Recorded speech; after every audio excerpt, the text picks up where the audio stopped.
하나님은 우리의 기도를 기다리시죠. 자, 오늘은 설날입니다.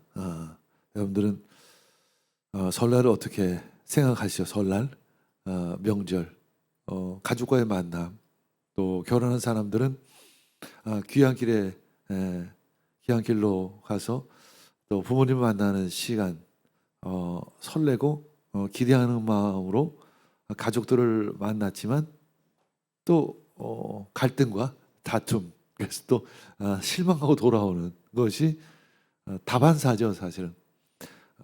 여러분들만이 그런 것이 아니라 대부분의 그 부부, 대부분의 가족들이 그런 반복을 하고 있어요. 뭐 고부간의 갈등, 무슨 음식을 하느냐, 대신 명절은 무엇일까? 가족들이 만나서 화목하고 기쁜 시간, 아름다운 만남의 시간을 갖는 것인데 실제는 그렇지 않다는 거예요. 아까 결혼 학교 얘기했지만 부부 아름다운 만남을 통해서 아름다운 가족을 만들어가고 아름다운 사랑을 만들어 가자고 시작했지만 실제는 그렇지 못할 때가 너무나도 더 많이 있다라는 거죠. 어떤 결혼정보회사에서 설문조사를 했습니다. 이제 돌아온 싱글들에게 질문했습니다. 배우자와 결혼 생활 중 가장 힘들었을 때가 언제냐? 그랬더니 답이 무엇일까요? 가장 힘들었을 때가 명절 때, 추석 아니면 이런 구정 설날 아니면 양가 부모님 생신 때 이럴 때가 사실은 제일 힘들었다라는 거죠. 그런데 돌아보면 참 말이 안 되는 거죠. 왜 그 명절을 지내죠? 왜 생일잔치를 하죠? 기쁘고 즐겁고 행복하기 위해서 그런 잔치를 하는데 오히려 그때 더 갈등이 생기고 그것이 앙금이 되어져서 결국은 헤어질 결심까지도 하게 된다라는 거죠. 이제 얼마나 그 부모님 댁에 며칠 머물 것이냐, 하루 있을 거냐, 이틀 있을 거냐, 3일 있을 거냐 가지고 시작부터 이제 다투기 시작을 하고 서무름도 이제 무엇을 할 거냐, 우리 저기 재정도 넉넉하지 않은데 그래도 부모님한테 잘해야 되지 않느냐 등등 이런 갈등의 연속이죠. 이 사무엘서가 이제 오늘 시작입니다. 사무엘서. 근데 사무엘서를 시작하면 사무엘서도 역시 가족의 문제가 시작이 돼요. 가정의 어떤 결핍으로 시작된 어떤 어려움, 또 갈등, 끊없는 이 힘들고 어려운 시간들, 이런 것들로 시작이 됩니다.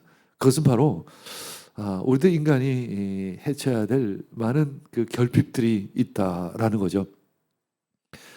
당시 이스라엘은 지파 공동체였었어요. 이제 12지파로 나누어져 있었죠.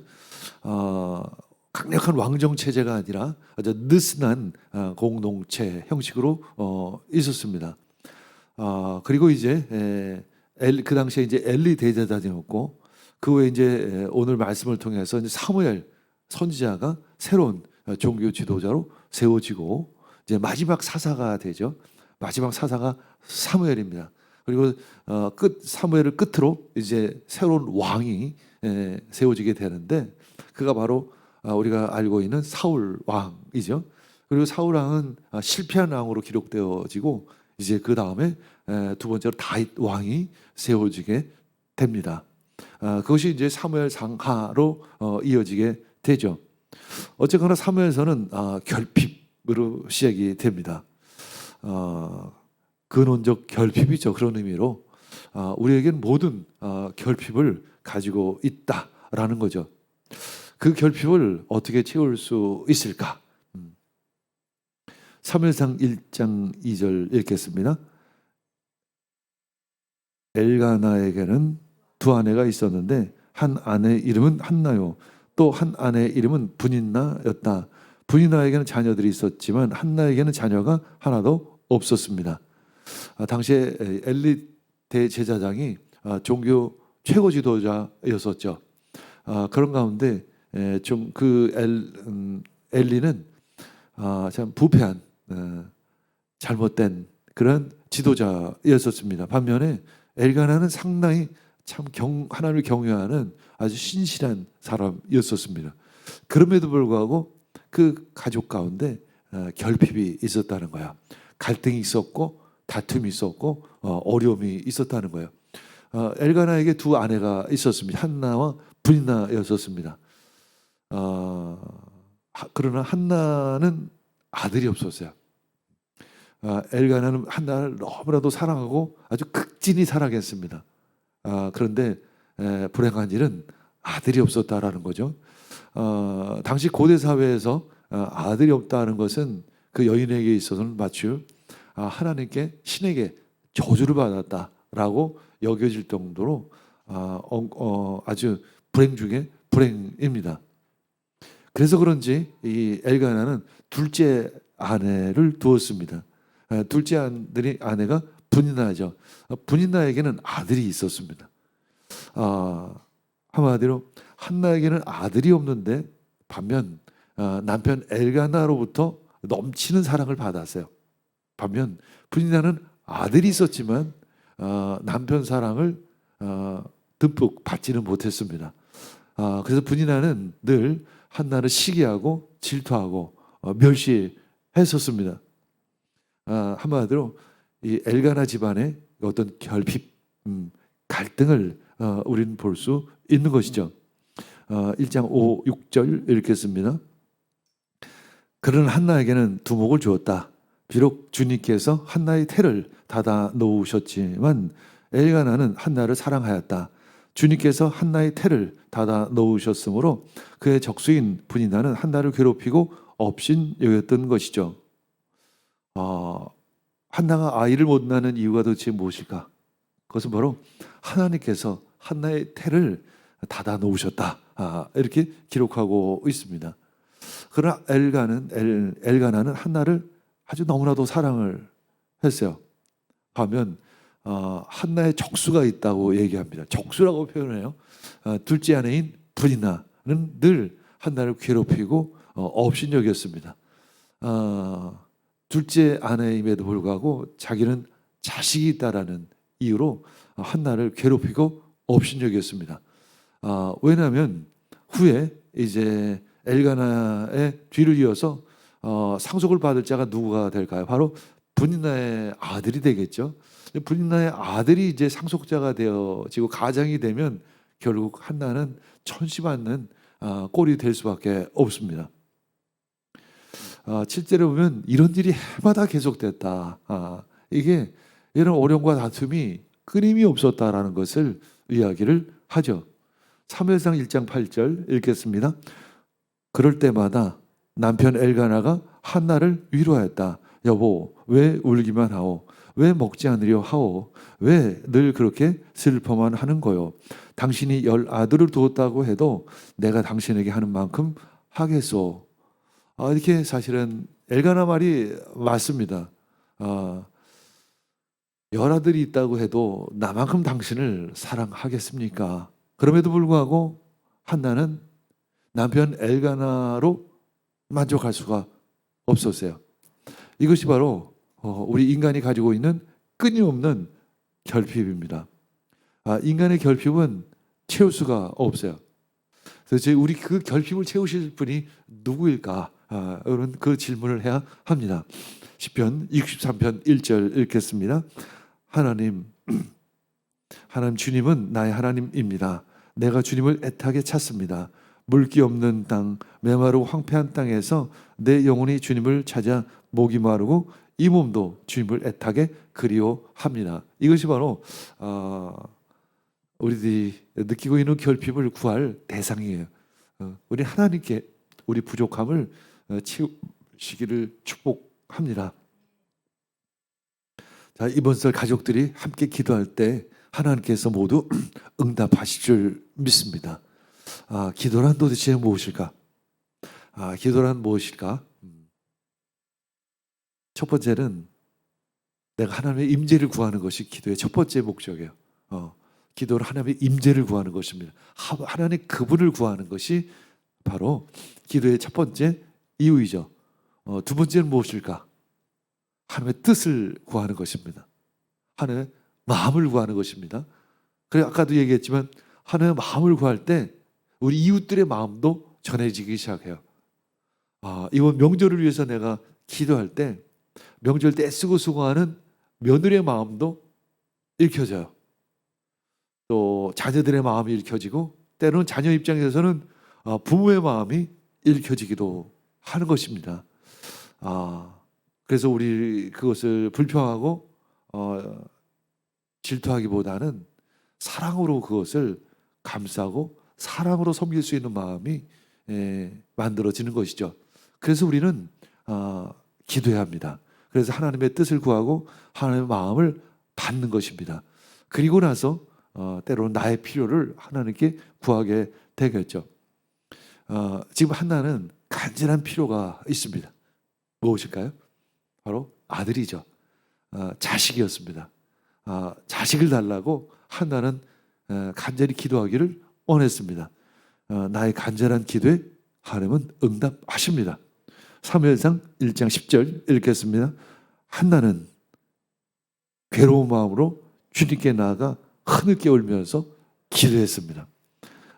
한나는 마음이 아프고 마음이 힘들고 마음이 어려웠지만 그래도 그것을 기도로 믿음으로 해결하려고 애를 썼습니다.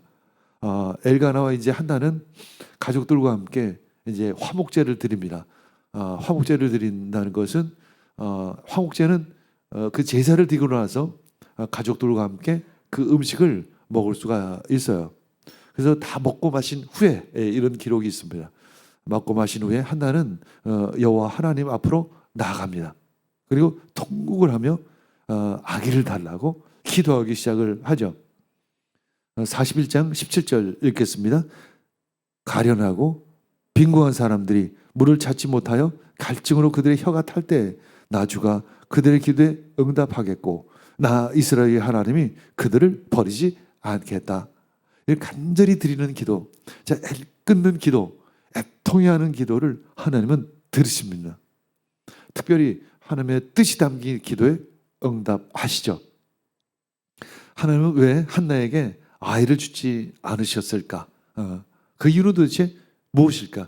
하나님의 뜻과 계획이 있었다는 것이죠. 하나님께서 때로 우리의 필요를 채우지 않으실 때가 있어요. 물질의 필요이든 어떤 것이 문제이든 그것을 해결해 주지 않으실 때가 있습니다. 그 뒤에 하나님의 뜻이 분명히 있을 줄 믿습니다. 사무엘상 1장 17절 읽겠습니다. 한나는 서운하며 말하였다.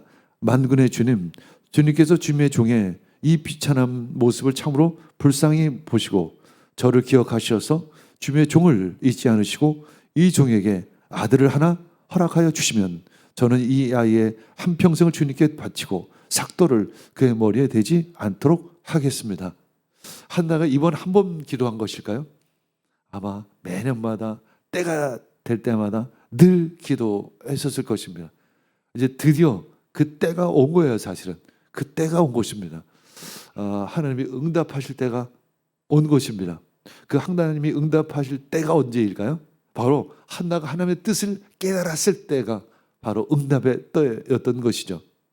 한나가 이제 서원을 합니다. 만군의 주님, 이 불쌍히 여겨주셔서 아들을 하나 주시면 내가 그 아들을 하나님의 종으로 드리겠습니다 라는 고백을 하는 것이에요. 아마 수년간 굉장히 오랜 기간 기도했을 것입니다. 오늘 그날 한나가 기도하는 순간에 한나는 어떤 마음으로 울림이 있었던 거예요. 하나님이 주시는 어떤 메시지가 있을 수도 있습니다. 하나님이 어쩌면 하나님께서 주시는 자식을 원하시는구나 라는 마음이 들었을 것입니다. 그래서 한나는 소원을 했던 것입니다. 한나는 애끓는 마음으로 이렇게 기도들을 드릴 때 주님의 뜻에 따라 이제 소원을 하게 되는 거죠. 제게 아들을 주신다면 그 아들을 평생 여호와께 바치겠습니다. 그런 결단의 소원의 기도를 하게 됩니다. 성령께서 이끄시는 기도의 하나님은 응답하시죠. 사무엘상 1장 12절에 13절 읽겠습니다. 한나가 주님 앞에서 계속 기도를 드리고 있는 동안에 엘리는 한나의 입술을 지켜보고 있었다.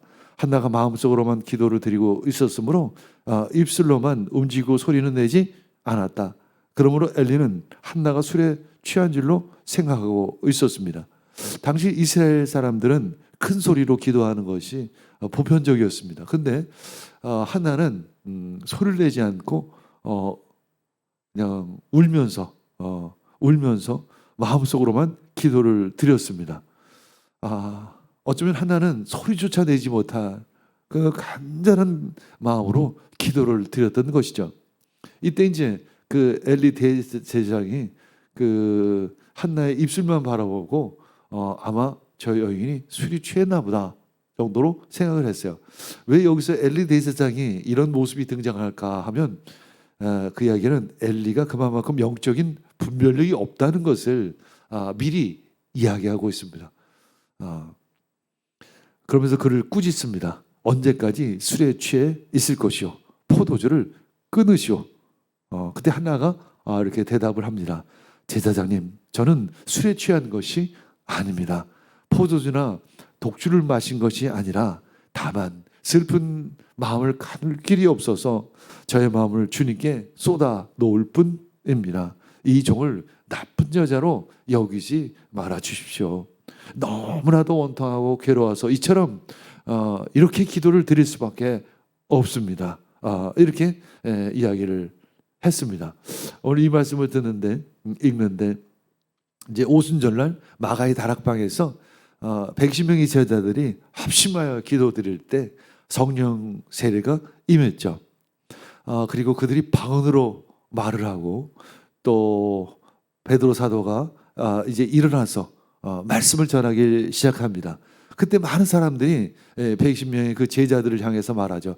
저들이 새술에 취했나 보다. 그래서 저렇게 이상한 소리를 하는구나. 저렇게 이상한 방언을 하는구나 라고 이야기를 했던 것처럼 한나는 어쩌면 하나님의 영에 이끌림을 받아서 지금 애통해하며 기도했을 것입니다. 그때 하나님이 그렇게 예언적인 소원의 기도를 드리게 한 것이죠. 결국 이제 사무엘로 하여금 엘리 대제사장을 이어서 이제 이스라엘의 종교 지도자가 되어 영적인 개혁을 일으키게 되는 것이죠. 로마서 8장 27절 읽겠습니다. 사람의 마음을 꿰뚫어 보시는 하나님께서는 성령의 생각이 어떠한지를 아십니다. 성령께서 하나님의 뜻을 따라 성도를 대신하여 간구하시기 때문입니다. 우리 기도할 때 성령님의 인도하심을 받아야 될 줄 믿습니다. 성령님의 충만함을 받아야 될 줄 믿습니다. 저 역시 말씀을 전할 때나 기도할 때나 성령님을 구합니다. 성령님 오셔서 말씀을 주장하여 주시고 우리의 기도를 인도하여 주시옵소서. 성령께서 이끄시는 기도가 진정한 하나님께 마음에 합한 기도가 되어 하나님의 응답을 받을 줄 믿습니다. 성령님을 구하시기를 축복합니다. 그 다음에 믿음의 기도는 응답 받습니다. 17절 18절 읽겠습니다. 그러자 엘리가 말하였다. 그렇다면 평안한 마음으로 돌아가시오. 이스라엘의 하나님이 그대가 간구한 것을 이루어 주실 것이오. 한나가 대답하였다. 제사장님, 이 종을 좋게 보아 주시기 바랍니다. 한나는 그 길로 가서 음식을 먹었다. 그리고 다시는 얼굴에 슬픈 기색을 하지 않았습니다. 그때 이제 엘리 제사장이 한나에게 축복의 이야기를 했죠. 어쩌면 엘리 입장에서는 빈소리일 수도 있어요. 그냥 형식적인 축복의 소리일 수도 있었습니다. 그러나 이 한나는 그것을 믿음으로 받은 거예요. 하나님께서 응답하셨다. 그래서 그 후로 집에 가서 음식도 먹고 다시는 얼굴에 슬픈 기색을 하지를 않았습니다. 이제 저는 이사를 굉장히 많이 했어요. 주민등록 초본이 한 3페이지가 넘어갈 정도로 이사를 많이를 했는데 그때마다 이제 가끔 보면 이제 일기예보에서 비가 온다는 소식이 있어요. 그럼 기도하죠. 비가 좀 안 오게 해달라고. 그리고 막상 집에 나갈 때는 우산 들고 나갑니다. 우리가 믿음의 기도를 했다면 비가 오지 않게 해달라고 믿음의 기도를 했다고 하면 우산을 가지고 나간다면 말이 안 되는 거죠. 마치 그것처럼 한나는 그걸 믿음으로 받은 것입니다. 그래서 야고보서 1장 6절 읽겠습니다. 조금도 의심하지 말고 믿고 구해야 합니다. 의심하는 사람은 마치 바람에 밀려서 출렁이는 바다 물결과 같습니다. 그렇습니다. 우리는 믿음의 기도를 드려야 하고 성령의 이끄심을 받는 기도를 드려야 되며 하나님의 뜻에 따른 기도를 올려드려야 될 줄 믿습니다. 그때 하나님께서 우리들의 기도를 다 들어주실 줄 믿습니다. 오늘 특별히 명절날 가족들과 함께 모이지 않던 가족을 위해서 기도하시기를 축복합니다.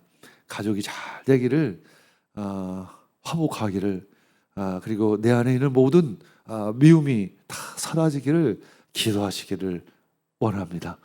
하나님께서 우리들의 기도를 받아주실 줄